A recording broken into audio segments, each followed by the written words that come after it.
وقالت طائفة من أهل الكتاب آمنوا بالذي أنزل على الذين آمنوا وجه النهار واكفروا آخره لعلهم يرجعون ولا تؤمنوا إلا لمن تبع دينكم قل إن الهدى هدى الله أن يؤتى أحد مثل ما أوتيتم أو يحاجوكم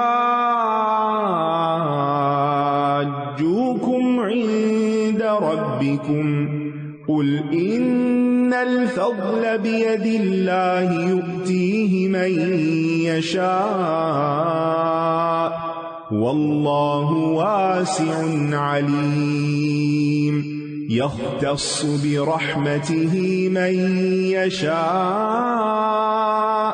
والله ذو الفضل العظيم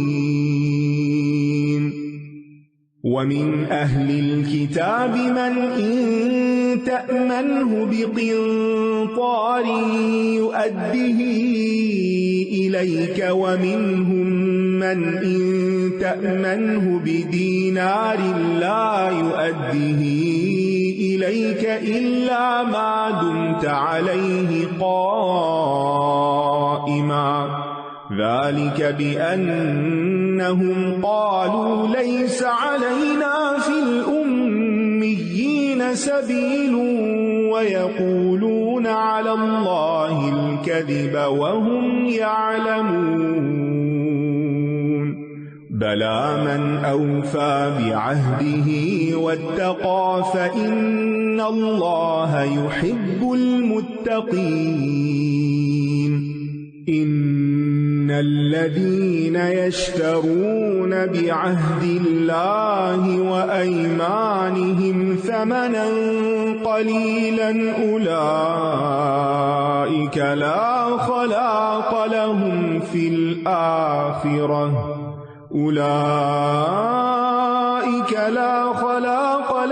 في الآخرة ولا يكلمهم الله ولا ينظر إليهم يوم القيامة ولا يزكيهم ولهم عذاب أليم وإن منهم لفريقا يلوون ألسنتهم بالكتاب لتحسبوه من الكتاب وما هو من الكتاب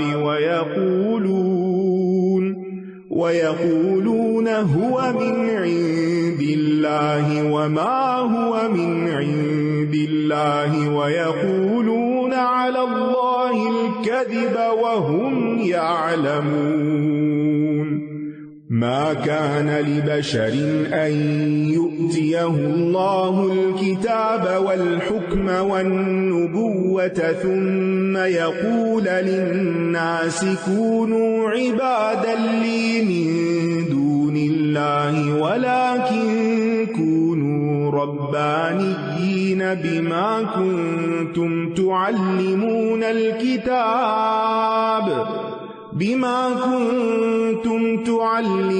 الكتاب وبما كنتم تدرسون ولا يأمركم أن تتخذوا الملائكة والنبيين أربابا أيأمركم بالكفر بعد إذ أنتم مسلمون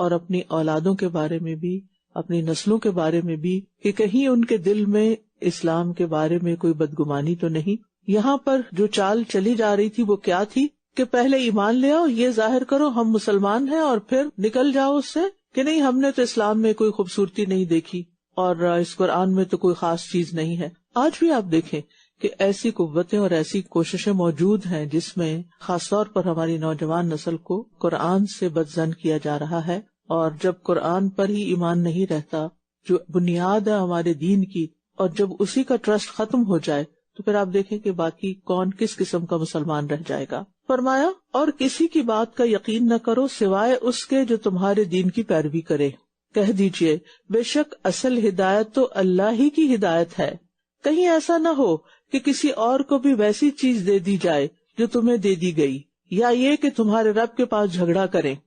یعنی یہ سب کچھ کیوں کر رہے تھے وہ؟ حسد کی بنا پر، کہ یہ سب تو ہمیں ملنا چاہیے تھا، کسی اور کو چونکہ مل گیا اس لیے ہم اس کو نہیں مانیں گے۔ کہہ دیجئے بے شک فضل اللہ ہی کے ہاتھ میں ہے، وہ جسے چاہتا ہے عطا کرتا ہے، اور اللہ وسعت والا خوب علم والا ہے۔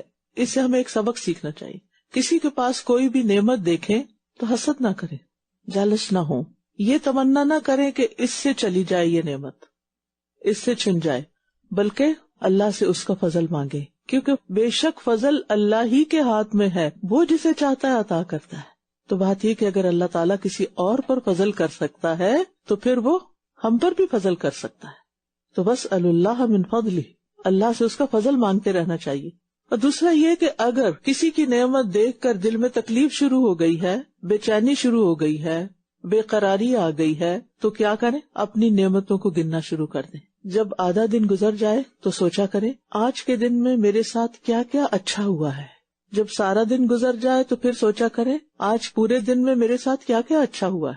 اگر اس وقت بھی آپ یہ ایکٹیویٹی کریں، سوچنا شروع کریں کہ صبح سے لے کے اب تک مجھے کیا کیا ملا ہے، کون کون مجھے دیکھ کے مسکرایا ہے، کس کو دیکھ کے میرا دل خوش ہو گیا ہے، میرے کھانے میں کیا کچھ تھا، میں صحت مند تھی، میں چلنے پھرنے کے قابل تھی، اور بھی بہت ساری ایسی چیزیں ہوتی ہیں جو ہر روز بہت اچھی ہوتی ہیں لیکن ہم ان کو شمار ہی نہیں کرتے۔ لہٰذا اگر کسی جگہ ہماری زندگی میں کوئی کمی ہے اور دوسرے کی زندگی میں وہ کمی نہیں تو ہم اس کو دیکھ کر غمگین ہو جاتے ہیں۔ تو اس غم سے باہر نکلنے کی ضرورت ہے، اور یہ صرف اس وقت ممکن ہے جب آپ اپنی نعمتوں کو گننا شروع کریں گے۔ روزانہ یہ ایکٹیویٹی آپ کریں گے تو آپ بہت اچھا فیل کرنا شروع کر دیں گے۔ فرمایا وہ اپنی رحمت کے ساتھ خاص کر لیتا ہے جسے وہ چاہتا ہے، اور اللہ بڑے فضل والا ہے۔ اور اہل کتاب میں سے کوئی ایسا ہے کہ اگر آپ اسے ایک خزانہ بطور امانت دیں تو وہ اسے آپ کو واپس کر دے گا، اور ان میں سے کوئی ایسا بھی ہے کہ اگر آپ اسے ایک دینار بھی بطور امانت دیں تو وہ کبھی آپ کو واپس نہیں کرے گا۔ ہر قوم میں دونوں طرح کے لوگ ہوتے ہیں، مگر یہ کہ آپ اس کے سر پر کھڑے رہیں، یہ اس وجہ سے کہ ان کا کہنا یہ ہے کہ ہم سے امیوں کے بارے میں یعنی عربوں کے بارے میں کوئی مواخذہ نہیں ہوگا، اور یہ اللہ پر جھوٹ کہتے ہیں، حالانکہ یہ جانتے ہیں کہ اللہ تعالیٰ نے ایسی کوئی بات نہیں کہی۔ تو یہاں آپ دیکھ رہے ہیں کہ اللہ سبحانہ تعالیٰ کا انصاف کہ اگر مشرکین میں سے بھی کسی کے اندر کوئی خوبی ہے تو اس خوبی کو ظاہر کر دیا گیا ہے، اور اسی طرح دیگر لوگوں میں بھی۔ اور پھر یہاں پر امانت کا پاس رکھنے کی بات کی کہ کچھ لوگ بائی نیچر امانتوں کا پاس رکھتے ہیں، کسی کی چھوٹی سی چیز بھی ہوگی، چھوٹی سی بات بھی ہوگی تو اس کی حفاظت کریں گے، لیکن کچھ لوگ دوسروں کی تو کیا اپنی چیزوں کی بھی حفاظت سے بالا ہوتے ہیں۔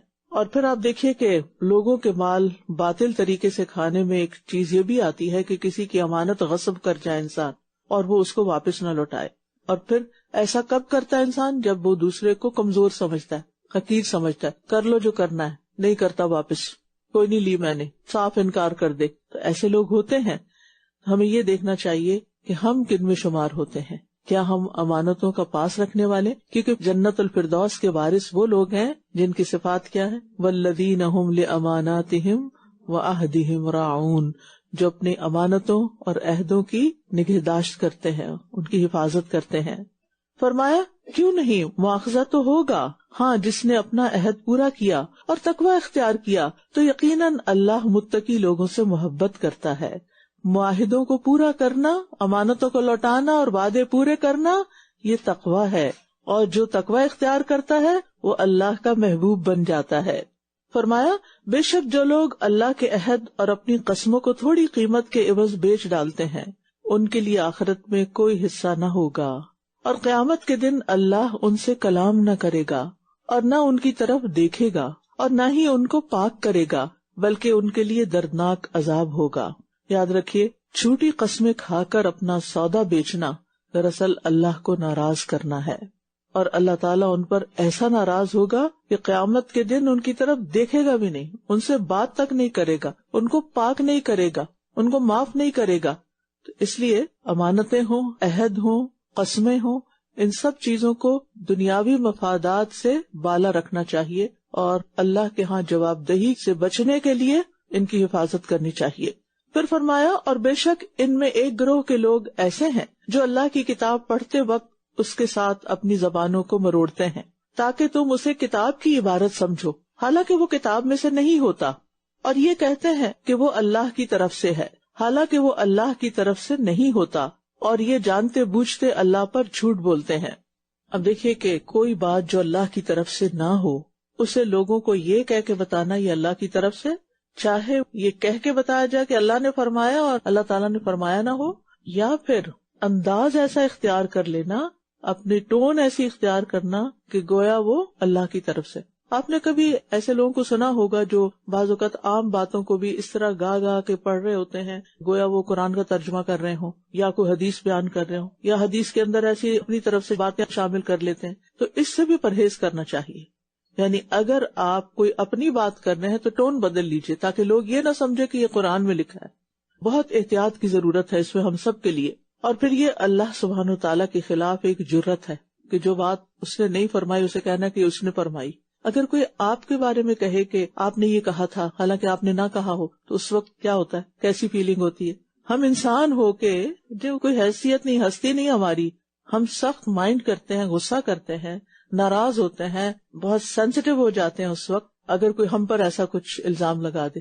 تو اللہ پر الزام لگانا اور اللہ سبحانہ وتعالیٰ کے بارے میں وہ باتیں کہنا جو اس نے فرمائی نہ ہو، یہ کوئی معمولی جھوٹ نہیں ہے، یہ بہت بڑا جھوٹ ہے اور اللہ تعالیٰ کی تعظیم کے خلاف ہے، اور یہ بہت بڑی جسارت ہے۔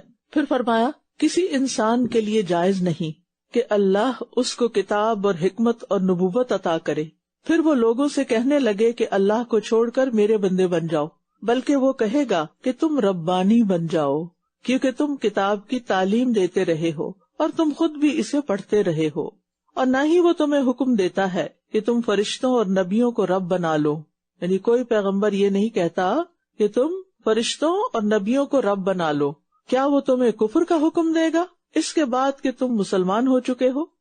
تو بات یہ ہے کہ جب کسی نبی کو حق نہیں کہ وہ اپنی عبادت کا حکم دے تو کوئی دوسرا بندہ اس مرتبے پر کیسے فائز ہو سکتا ہے کہ اس کو رب بنا کر اس کی عبادت کی جائے، اس کو سجدے کیے جائیں اور اس کے آگے ہاتھ جوڑے جائیں اور رکوع کیے جائیں۔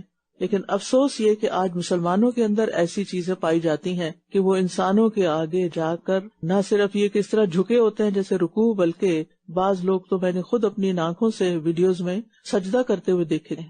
تو سجدہ عبادت کے لیے ہوتا ہے، ہماری شریعت میں سجدہ تعظیمی منع ہے، پہلی شریعتوں میں اجازت کی، ہمارے لیے منع ہے۔ اسی طرح کسی کے آگے رکوع میں جھکنا یہ بھی درست نہیں، یعنی کوئی بھی ایسی چیز جو صرف اللہ کے لیے زیبا ہے اس کو کسی انسان کی طرف منسوب نہیں کرنا چاہیے۔ مثلاً یہ کہ غلطی سے پاک صرف ایک ہستی ہے اور وہ کون ہے؟ اللہ سبحانہ وتعالیٰ کی۔ ٹھیک ہے، اب یہ سمجھ لینا کہ فلاں انسان نے تو کبھی کوئی غلطی نہیں کی، یہ بھی درست نہیں۔ یعنی جو اللہ سبحانہ وتعالیٰ کی صفات ہے وہ اللہ تعالیٰ کی صفات، ان صفات میں بھی بندوں کو شریک نہیں کر سکتے۔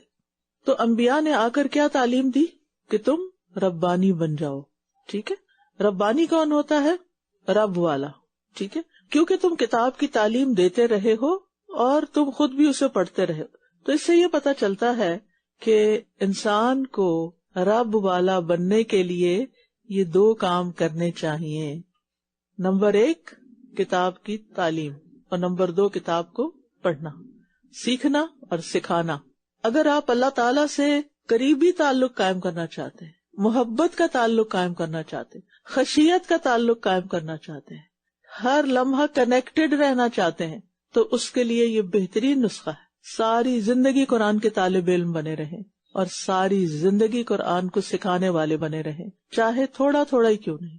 چاہے چند حروف ہی کیوں نہیں. آپ دیکھیے کہ اس وقت اتنا آسان ہو گیا دوسروں کو سکھانا. سکھانے میں ضروری نہیں کہ لمبی چوڑی تشریح کی جائے. آپ ترجمے والا سپارہ لے کر کسی کو شروع کروا سکتے ہیں کہ آئے مل بیٹھ کر لفظ عربی میں پڑھتے ہیں اور اس کا ترجمہ پڑھتے ہیں اور مل کے یاد کرتے ہیں اور قرآن کو سمجھتے ہیں اپنی دوستوں کے ساتھ، اپنے بچوں کے ساتھ، کسی کے ساتھ بھی بیٹھ کر. اور اس سے آپ دیکھیں کہ آپ کا ایمان تازہ ہوتا رہے گا اور آپ کے دل میں اللہ تعالیٰ کی محبت پیدا ہوتی رہے گی، کیونکہ قرآن اللہ کا کلام ہے نا، تو اس کے کلام کے ذریعے ہی اس کی محبت ملتی ہے. یہ سب سے بہترین ذریعہ. کچھ اور کام بھی ہیں جس سے اللہ کی محبت ملتی ہے، لیکن خاص طور پر یہ کام، جیسے ان اللہ یحب التوابین و یحب المتطہرین، بے شک اللہ محبت کرتا ہے کس سے؟ بہت توبہ کرنے والوں سے. تائب نہیں کہا گیا، تواب کہا گیا. اور تواب کون ہوتا ہے؟ بار بار توبہ کرتا ہے، چھوٹی بڑی ہر غلطی پہ توبہ کرتا ہے، استغفار کرتا ہے. اور دوسرا پاک صاف رہنا. آئی نو کہ سردیوں کا موسم ہے اور جیکٹس روز نہیں دھوئی جا سکتی، لیکن جیکٹس کو باہر اتار کے آنا چاہیے تاکہ وہ اسمیل قرآن کی مجلس میں نہ آئے. اس سے کنسنٹریشن پر فرق پڑتا ہے، کیونکہ اللہ تعالیٰ محبت کرتا پاک صاف رہنے والوں. نبی صلی اللہ علیہ وسلم نے مسجد میں لہسن پیاز کھا کر جانے سے کیوں منع کیا؟ اسمیل آتی کس کو؟ نمازیوں کے علاوہ کسی اور کو بھی آتی، فرشتوں کو. ان کو اس سے اذیت ہوتی. انہوں نے قرآن کی مجلسوں میں آنا ہوتا ہے، انہوں نے مسجد میں نمازوں کے وقت حاضری دینی ہوتی ہے، اور جب نمازیوں سے اسمیل آ رہی ہو تو وہ پیچھے ہٹتے. یعنی فطرت سلیمہ پہ رہنے کا تقاضا کیا ہے؟ پاک صاف رہیں. آنے سے پہلے اپنے کپڑوں کو ضرور اسمیل کریں، چیک کریں صاف ہیں کہ نہیں. سستی کا مظاہرہ نہ کریں، کیونکہ قرآن کی مجلس عظیم مجلس ہوتی ہے جس کو اللہ کی رحمت اور سکینت اور فرشتے ڈھانپ لیتے ہیں. تو ایسا نہ ہو کہ ہم سے کسی انسان کو تکلیف ہو یا پھر فرشتوں کو تکلیف ہو اور وہ چلے ہی نہ جائیں، کیونکہ اس طرح جو امامت کرا رہا ہوتا ہے اس کی امامت میں بھی خلل آتا ہے، اور جو سبق پڑھا رہا ہوتا ہے اس کے سبق پڑھانے میں بھی کنسنٹریشن میں فرق پڑ جاتا ہے. تو جو مقصد ہوتا ہے وہ نہیں پھر اس سے حاصل ہوتا اس کو. تو بہرحال علم کا فائدہ یہ ہوتا ہے کہ انسان اللہ تعالیٰ کے ساتھ گہرا تعلق بنا لیتا ہے.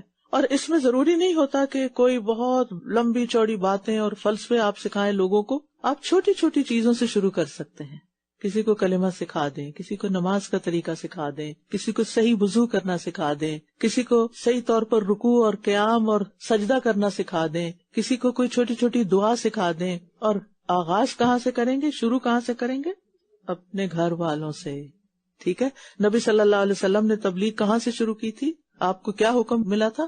انذر عشیرتک الاقربین. اپنے جو اقرب لوگ ہیں، سب سے زیادہ قریب ہیں، ان سے آغاز کریں. اور آپ بھی اس خیر میں شریک ہو سکتے ہیں، کیونکہ جہالت بہت عام ہے، اندھیرے بہت ہیں، لیکن ان اندھیروں میں اگر کوئی چھوٹی سی کینڈل بھی لگا دے نا تو بہت دور تک روشنی جاتی ہے. تو اس لیے اپنے آپ کو اس سے محروم نہ کریں. اور ایسی تعلیم انتہائی ضروری ہے جو ہمیں اللہ کی بندگی کرنا سکھائے. ہر انسان کے لیے ضروری ہے، کیونکہ واپسی اللہ کی طرف ہے اور اس نے پوچھنا ہے. اور ایسی تعلیم سے دور رہنا چاہیے کہ جو اللہ کے سوا کسی اور کا بندہ بنا دے یا کسی اور کو رب کا مقام دے دے، کیونکہ ایسی تعلیم اللہ اور اس کے رسول کی تعلیم نہیں ہو سکتی. وَإِذْ أَخَذَ اللَّهُ مِيثَاقَ النَّبِيِّينَ لَمَا آتَيْتُكُم مِّن كِتَابٍ وَحِكْمَةٍ ثُمَّ جَاءَكُمْ رَسُولٌ مُصَدِّقٌ لِّمَا مَعَكُمْ لَتُؤْمِنُنَّ بِهِ وَلَتَنصُرُنَّهُ قال أأقررتم وأخذتم على ذلكم إصري قالوا أقررنا قال فاشهدوا وأنا معكم من الشاهدين فمن تولى بعد ذلك فأولئك هم الفاسقون أفغير دين الله يبغون وله أسلم من في السماوات والأرض طوعا وكرها وإليه يرجعون قل آمنا بالله وما أنزل على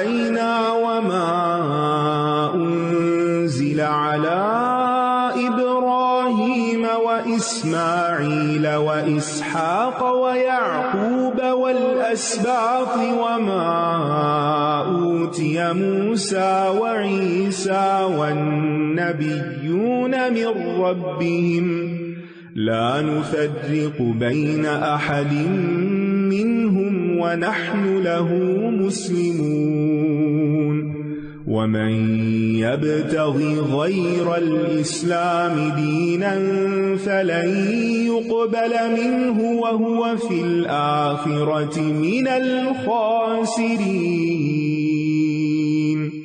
كيف يهدي الله قوما كفروا بعد إيمانهم وشهدوا أن الرسول حق وجاءهم البينات والله لا يهدي القوم الظالمين أولئك جزاؤهم أن عليهم لعنة الله والملائكة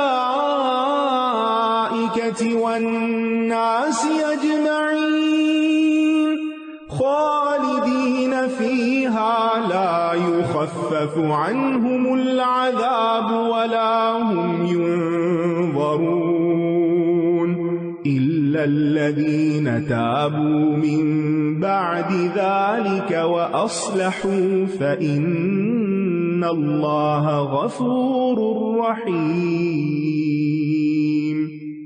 إن الذين كفروا بعد إيمانهم ثم ازدادوا كفرا لن تقبل توبتهم وأولئك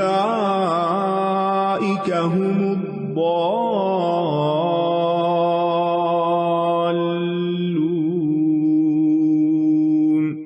إن الذين كفروا وماتوا وهم كفار فلن يقبل من أحدهم ملء الأرض ذهبا ولو افتدى به أولئك لهم عذاب أليم وما لهم من ناصرين۔ اور جب اللہ نے تمام نبیوں سے پختہ عہد لیا کہ میں کتاب و حکمت میں سے جو بھی تمہیں عطا کروں، پھر تمہارے پاس وہ رسول آ جائے جو اس کی تصدیق کرنے والا ہو جو تمہارے پاس پہلے سے موجود ہے، تو تم ضرور اس پر ایمان لانا اور ضرور اس کی مدد کرنا۔ فرمایا، کیا تم اقرار کرتے ہو اور اس پر میرا عہد قبول کرتے ہو؟ انہوں نے کہا، ہم نے اقرار کیا۔ فرمایا، پھر گواہ رہو اور میں بھی تمہارے ساتھ گواہوں میں سے ہوں۔ تو اس کے بعد جو کوئی منہ موڑ جائے تو یہی لوگ فاسق ہیں، یعنی نافرمان ہیں، بات نہیں ماننے والے۔ کیا پھر وہ اللہ کے دین کے علاوہ کوئی اور دین تلاش کرتے ہیں؟ حالانکہ آسمانوں اور زمین میں جو بھی ہے خوشی اور ناخوشی سے اسی کا فرما بردار ہے اور وہ اسی کی طرف لوٹائے جائیں گے۔ کہہ دیجئے، ہم اللہ پر ایمان لائے اور اس پر جو ہم پر نازل کیا گیا اور جو ابراہیم، اسماعیل، اسحاق، یعقوب اور اولاد یعقوب پر نازل کیا گیا، اور جو موسیٰ اور عیسیٰ اور تمام انبیاء اپنے رب کی طرف سے دیے گئے، ہم ان میں سے کسی ایک کے درمیان بھی فرق نہیں کرتے اور ہم اسی کے فرما بردار ہیں۔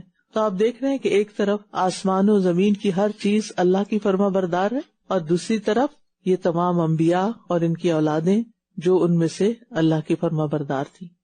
میں کبھی سوچتی ہوں کہ ہر چیز اللہ کی فرما برداری کر رہی ہے۔ مثلاً یہ سنو کے پائل جو ہیں، یہ کس کی فرما برداری میں اترے ہیں؟ یہاں اللہ کی فرما برداری میں۔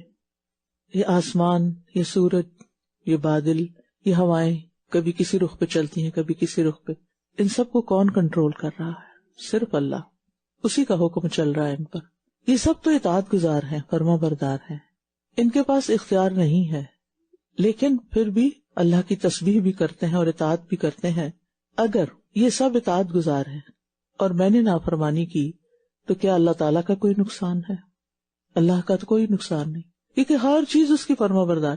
مجھے اس نے تھوڑا سا وقتی تھوڑا سا اختیار دیا ہے اور میں اس اختیار کو اسی کے خلاف استعمال کروں اور اس کے دشمن شیطان کی بات مانوں اور کوئی اور راستہ اختیار کر لوں اس کے سوا جو اللہ کا پسندیدہ راستہ ہے، جو صراط مستقیم ہے، تو پھر مجھے کون بچائے گا، مجھے کون چھڑائے گا، کون میرے کام آئے گا؟ کیا میں صرف لوگوں کی پسند کی خاطر ان کا سا لائف سٹائل اختیار کر لوں اور اللہ کو بھول جاؤں، اللہ کی اطاعت کے کام چھوڑ دوں؟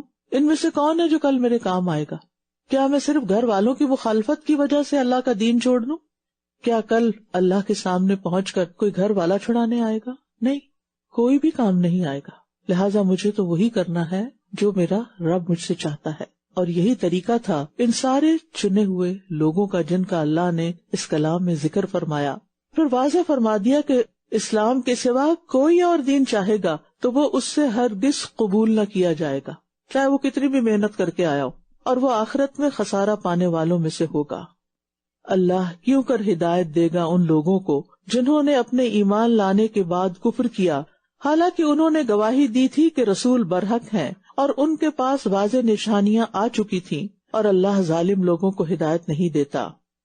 جو شخص ظلم میں مبتلا ہوتا ہے وہ گمراہی میں بھی مبتلا ہو جاتا ہے، کیونکہ پھر اللہ تعالیٰ کی ہدایت سے دور ہو جاتا ہے۔ پھر فرمایا ایسے لوگوں کا بدلہ یہ ہے کہ ان پر اللہ کی اور فرشتوں کی اور تمام انسانوں کی لعنت ہے، تمام انسانوں کی، یہ اس لعنت میں ہمیشہ رہنے والے ہیں، نہ تو ان سے عذاب ہلکا کیا جائے گا اور نہ ہی یہ مہلت دیے جائیں گے۔ یہ کس کی بات ہو رہی ہے؟ یہ ان کی بات ہو رہی ہے جنہوں نے ایمان لانے کے بعد کفر اختیار کیا، جنہوں نے رسولوں کو پہچان لیا، جن کے پاس واضح نشانیاں آ گئیں، جو اسلام کو سچا دین مانتے ہیں لیکن اس کی پیروی نہیں کرتے۔ ایسے لوگوں کا بدلہ یہ ہے کہ ان پر اللہ کی اور فرشتوں کی اور تمام انسانوں کی لعنت، یہ اس لعنت میں ہمیشہ رہنے والے ہیں، نہ تو ان سے عذاب ہلکا کیا جائے گا اور نہ ہی یہ مہلت دیے جائیں گے، مگر جن لوگوں نے اس کے بعد توبہ کی اور اصلاح کر لی تو بے شک اللہ بہت بخشنے والا، نہایت رحم کرنے والا ہے۔ تو یاد رکھیے، بڑے سے بڑے گناہگار کے لیے بھی توبہ کا دروازہ کھلا ہے۔ گناہ کتنا بھی بڑا ہو، گناہ کتنے بھی زیادہ ہوں، حتیٰ کہ آسمانوں تک پہنچ جائیں، لیکن اگر انسان سچے دل سے توبہ کرتا ہے تو اللہ سبحانہ تعالیٰ پرواہ نہیں کرتا اور سارے گناہ معاف کر دیتا ہے۔ اس لیے اللہ سے توبہ کی توفیق بھی مانگتے رہیں اور توبہ بھی کرتے رہیں، یعنی کسی بھی نافرمان بندے کے سامنے توبہ کا دروازہ بند نہیں ہوتا، خواہ وہ کفر میں، شرک میں، نافرمانیوں میں، جہاں بھی پہنچ جائے، توبہ کا دروازہ کھلا ہے۔ ہاں، توبہ کا دروازہ کب بند ہوگا؟ جب موت کا فرشتہ نظر آ جائے گا، جان حلق میں پھنس جائے گی، تو توبہ پچھلے سارے گناہوں کو مٹا دیتی ہے۔ پھر فرمایا بے شک جن لوگوں نے اپنے ایمان لانے کے بعد کفر کیا، پھر وہ کفر میں بڑھتے چلے گئے، یعنی کفر میں ہی ترقی کر لی، توبہ نہیں کی اور آگے بڑھ گئے، تو ان کی توبہ ہرگز قبول نہ کی جائے گی، اور یہی لوگ دراصل گمراہ ہیں۔ بے شک جن لوگوں نے کفر کیا اور وہ اس حال میں مرے کہ وہ کافر تھے، تو ان میں سے کسی ایک سے بھی زمین بھر سونا، گولڈ ہرگز قبول نہ کیا جائے گا، اگرچہ وہ اسے فدیے میں دینا چاہے۔ یعنی خود کو بچانے کے لیے اگر پوری زمین بھر سونا، یعنی پورے پلانٹ کے وزن جتنا سونا وہ دینا چاہیں کہ یہ لے لے اور ہماری جان چھوڑ دیں، تو وہ قبول نہ ہوگا۔ اول تو وہ ملے گا ہی کہیں سے نہیں، اور اگر کہیں ہو بھی تو فائدہ نہیں۔ یہی وہ لوگ ہیں جن کے لیے دردناک عذاب ہے اور ان کے لیے کوئی بھی مددگار نہ ہوگا۔